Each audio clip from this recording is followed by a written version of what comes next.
Bonsoir à toutes et à tous, ravi de vous retrouver pour cette nouvelle saison du Journal des Sports. Et oui, c'est la rentrée, l'occasion de faire le point sur ce que vous avez peut-être raté cet été. Que s'est-il passé pendant ces 2 mois ? Eh bien, plein de choses, notamment une moisson de médailles olympiques. Nos athlètes de la région Centre ont totalisé pas moins de 5 médailles. Et comme on aime vous faire rêver sur TV Tour, nous vous avons préparé une petite surprise. Et oui, nous avons eu la chance de pouvoir rencontrer Kevin Tilly, champion olympique avec l'équipe de France de volley et nouveau réceptionneur attaquant du TVB. C'est à suivre dans quelques instants. Mais on commence avec un petit retour en arrière sur ces Jeux de Tokyo et la toute dernière médaille glanée hier soir par le Tourangeau Lucas Mazur en para-badminton.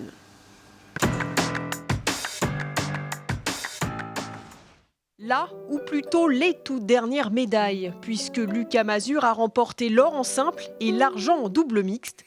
Une belle récompense pour ce garçon de 23 ans, déjà double champion du monde, qui est désormais le premier champion paralympique de badminton. Autre sport de raquette, autre médaille et autre métal. Cette fois en tennis de table. Clément Berthier décroche le bronze par équipe avec son binôme Thomas Bouvet. L'étudiant de Polytech Tours participait à ses premiers Jeux paralympiques. Une belle carrière en perspective.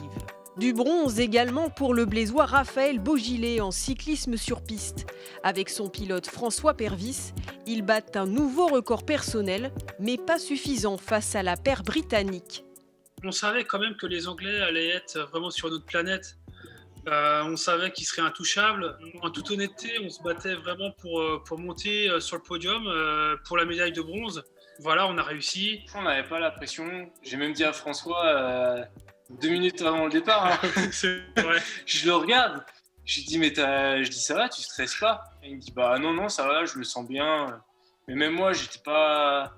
En fait, j'ai pris cette compétition comme une autre. On avait juste à faire ce qu'on a fait à l'entraînement.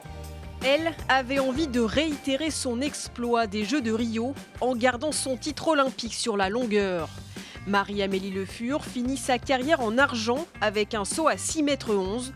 Heureuse et pas déçue de sa performance, la Vendômoise comptabilise 21 médailles, toutes compétitions mondiales confondues, depuis ses débuts professionnels en 2006. Désormais, son regard est tourné vers les Jeux de Paris en tant que présidente du comité paralympique français. C'est sans regret que je quitte le mouvement sportif, que je quitte et que j'arrête ma carrière sportive, parce que cette dernière année a été très difficile, très fatigante. Et maintenant, il est temps de travailler autrement, d'avoir une autre vie.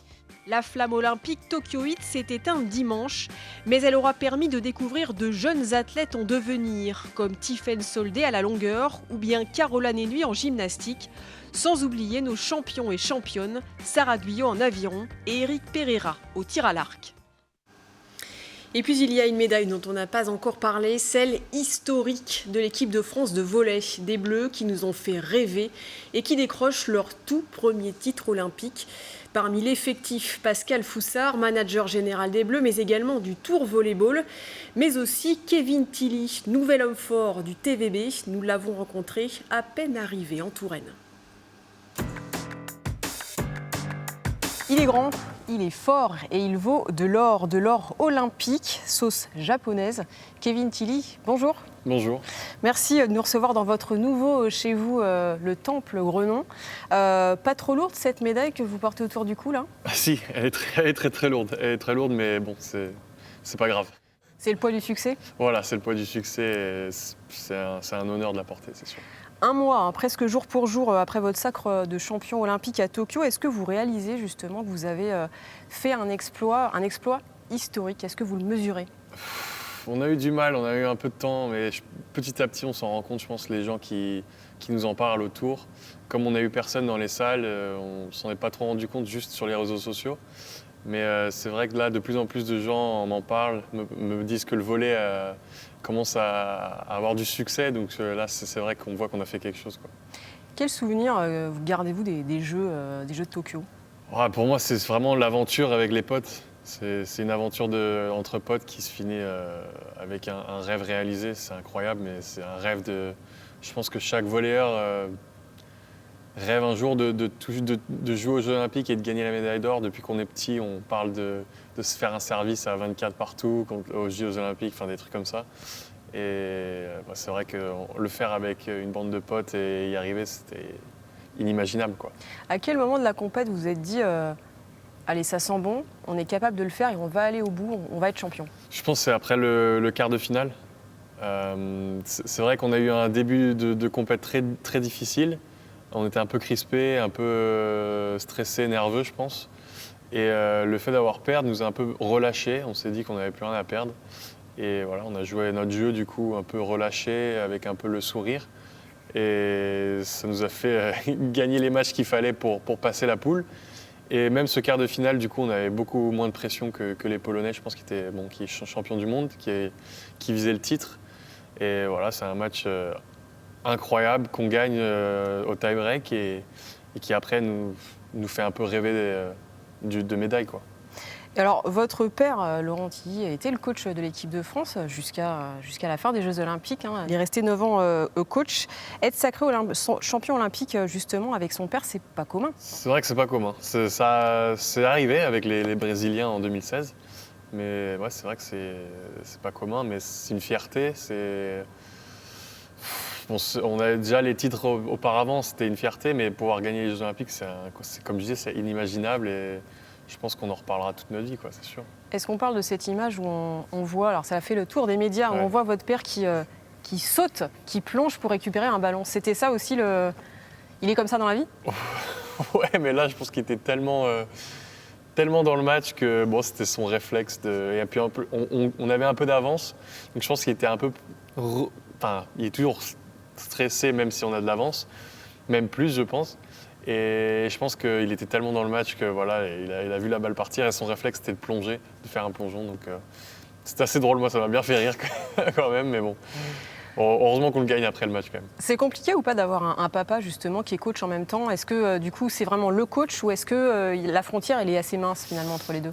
Ouais, c'est compliqué forcément, il y a toujours des choses à dire, mais ouais, on a toujours essayé de faire que ce soit le coach.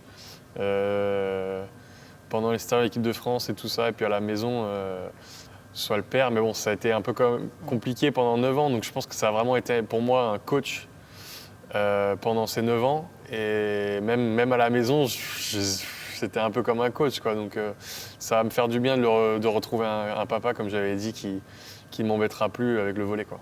Alors justement, pour resituer un peu les choses, papa ancien international de volley, la maman aussi, le grand-père aussi, Ouais. un oncle qui fait du water-polo, 2 frères qui font du basket, dont un en NBA.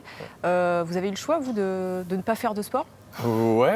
Bah, d'ailleurs, moi, je suis parti aux États-Unis pour faire des études aussi. Donc, c'était pour un double projet, au cas où que le sport ne fonctionne pas. Mes parents nous avaient toujours dit que les études aideraient. Et donc, les 3 frères sont partis aux États-Unis et on fait les études plus le sport. Puis après, on a commencé notre carrière professionnelle après. Le volley, pour vous, c'était une évidence plutôt que le basket, comme vous J'ai commencé au basket, enfin tennis au début, ensuite basket. Et c'est vrai que je me voyais vraiment basketteur. Et assez tard, je me suis mis avec un groupe de potes de Cagnes-sur-Mer, de ma ville. On s'est mis ensemble dans un club. On jouait à l'UNSS, puis on s'est mis en club pour continuer. Et ça a commencé comme ça, avec ma mère aussi qui nous coachait. Ma mère nous a pris en fait, nous a mis en club et on a commencé comme ça. Et ça marchait beaucoup mieux, j'avais plus de potes, ça marchait beaucoup mieux, donc je me suis tourné vers le volley. Alors, vous avez signé 2 ans, pour 2 ans à Tours. Qu'est-ce que vous venez chercher ici au Tours Volleyball? Bah, déjà, c'était une bonne opportunité de venir en France. J'ai jamais joué dans le championnat de France, donc c'est quelque chose que je voulais faire dans ma carrière. Et voilà, le Tours Volleyball, c'est un des clubs les plus prestigieux en Europe, en France. Donc je connaissais la salle, on est venu avec l'équipe de France, je connaissais la ville. Vous connaissez Pascal Foussard? Pascal aussi, et voilà, qui a aidé du coup. Et enfin, ça m'a fait un peu envie, donc je me suis dit un beau challenge. Et puis voilà, enfin. essayer de montrer ce que je peux faire dans le championnat de France. Vous avez eu l'occasion d'échanger un peu avec Marcello, l'entraîneur? Ouais, j'ai fait le premier entraînement hier, doucement, mais on avait discuté au téléphone aussi, et petit à petit. Ouais. Vous êtes champion olympique, qu'est-ce que vous venez gagner ici au Tour Volleyball? On a l'impression que vous avez presque déjà tout gagné. C'est vrai, quand on finit champion olympique, on se dit mais il n'y a plus rien à faire, mais c'est vrai que le volley ça va vite, hein. On passe vite à la suite. D'ailleurs, l'équipe de France est en préparation pour l'Euro, donc bonne chance à eux. Et puis là, il faut se concentrer directement pour continuer. Enfin, chaque saison est une nouvelle saison, et chaque été est un autre été avec l'équipe de France pour gagner d'autres titres. Donc ça finit jamais, le sport ne finit jamais, on en vend toujours plus. Donc bien sûr, un titre de champion de France, ce serait génial. Mais, parce que là, on vous attend au tournant, effectivement. Ça, Kevin Tilly au Tour Volleyball, on veut que le TVB soit champion. C'est un peu plus de pression, mais c'est bien. Ça va me pousser encore en plus. Bon, eh bien, écoutez, on compte sur vous, Kevin, pour nous faire rêver ici dans ce temple du volleyball, ici à Tours. Merci en tout cas de nous avoir accordé cet entretien. Merci à vous. Voilà pour cette interview réalisée il y a quelques jours avec Lucas Chopin et Eliette Josvik. Le TVB qui débute sa saison le 9 octobre face à Poitiers. Mais si vous êtes en manque de volley, eh bien, vous pouvez suivre l'équipe de France qui joue en ce moment l'Euro et qui a bien commencé en battant la Slovaquie et la Croatie et qui affronte ce soir l'Allemagne. Voilà pour ce premier rendez-vous dans l'agenda. Pour le reste, on voit tout cela ensemble.